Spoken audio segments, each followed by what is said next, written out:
What's up, guys, and welcome back to part 3 of How Counseling Helped Me.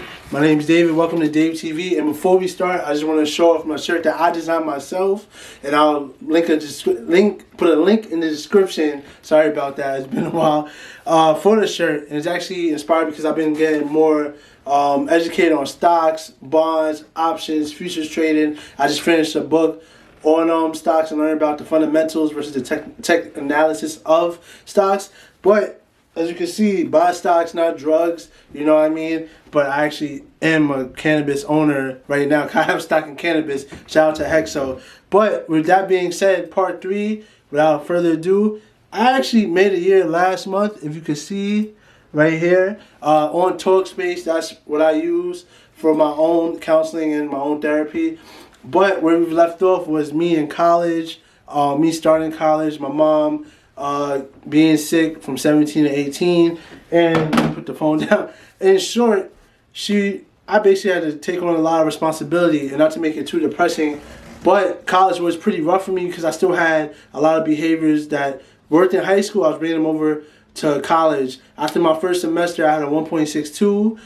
One of my videos I did for a friend of mine, and I'm actually having an interview with her tomorrow. Tori, shout out to Tori and her educational counseling and what she does for people, and specifically black and brown people, all right? So I'll put a link for her in the description and for my video probably in this video when I upload it. But with me being 17, 18 years old and trying to use the same habits I was using, it just didn't work out, and you reach that point where they clash. I was running home to play Modern Warfare. Shout out to Modern Warfare. But it wasn't working. I would run home, and all my friends that were with me in high school weren't there. So by 19, after having a 1.62, I had to really check myself. My GPA was horrible. I wasn't living up to my own expectations. And that's something you have to swallow, guys, yourself, because you have to deal with a lot of issues that you may not be prepared for. And you have to, first thing for change is acceptance. And that's what I had to do. So going forward, at 20, my stepfather entered a nursing home. By 21, 22, my mom passed away.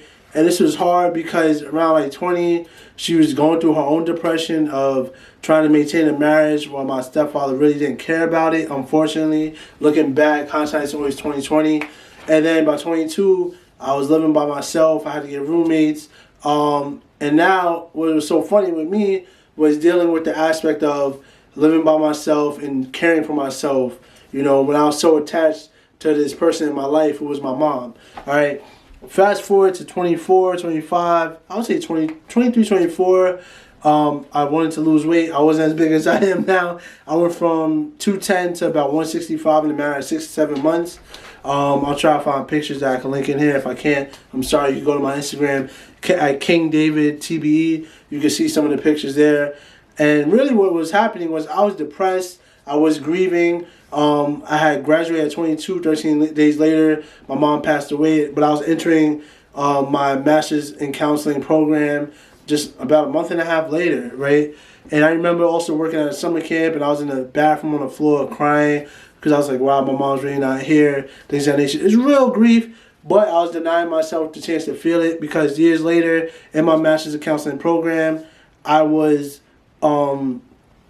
not dealing with it. I was depressed. I had a lot of anxiety. And also, more importantly, I had incompletes on my record. For a lot of you guys that don't know, an incomplete in a master's program, it basically is an F. So I had not 1, not 2, not 3. I had 4 incompletes, right? Because I just wasn't focused on the program. And luckily for them, well, for me actually, they gave me a chance to complete the work. And at least the thing that's bad about it is you're not getting an F, and you don't have to redo the course. You may have to make up work or have to really put your best foot forward to get an A. To make it applicable to you guys, it's like you in middle school, you failed a test or something.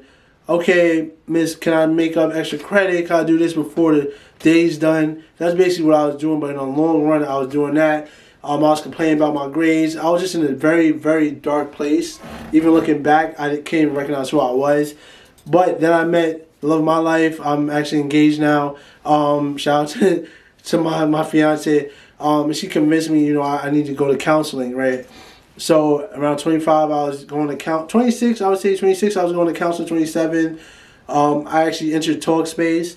26, I was in my own school's counseling. It was helping a little, but what I noticed is it helped.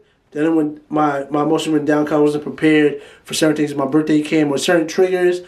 The thing is with triggers, guys, you have to be prepared for them in order to prepare yourself for that day. So my birthdays, Christmas, you know, I had to really prepare for myself and for others that were going to be around me the days that were to come. And I would do this by either baking a cake in remembrance of my mother, because upside down pineapple cake was her favorite.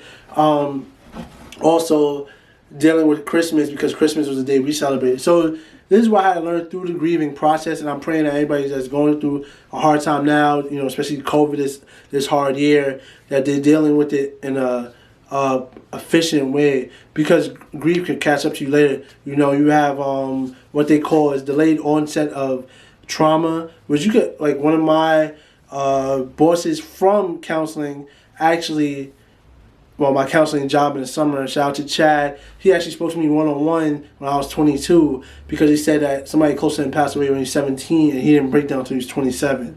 And I didn't want to have to deal with that. And 22 to 28 now, 6 years, 6 years went by like that, right? So with Talkspace, I was able to talk to somebody, you know, for a whole year, and I do see a change, and also in my thinking and my own self-actualization. So that's my video, guys, part 3. I know it's probably shorter than the other ones, but I want to keep it short and sweet because I know it could be a heavy subject, but I just want to explain to people how counseling had helped me through 3 parts, what it did for me in the first part, from having divorced parents, to part 2 where I really felt I needed it, and part 3 where somebody had to tell me that I needed it. You know, I had the world check me.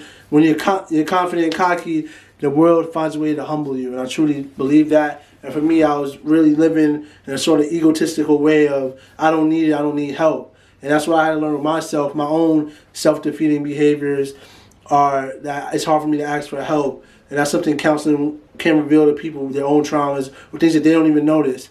All right, so thank you guys for watching part 3 and watching all 3. Definitely more on the way for 2021.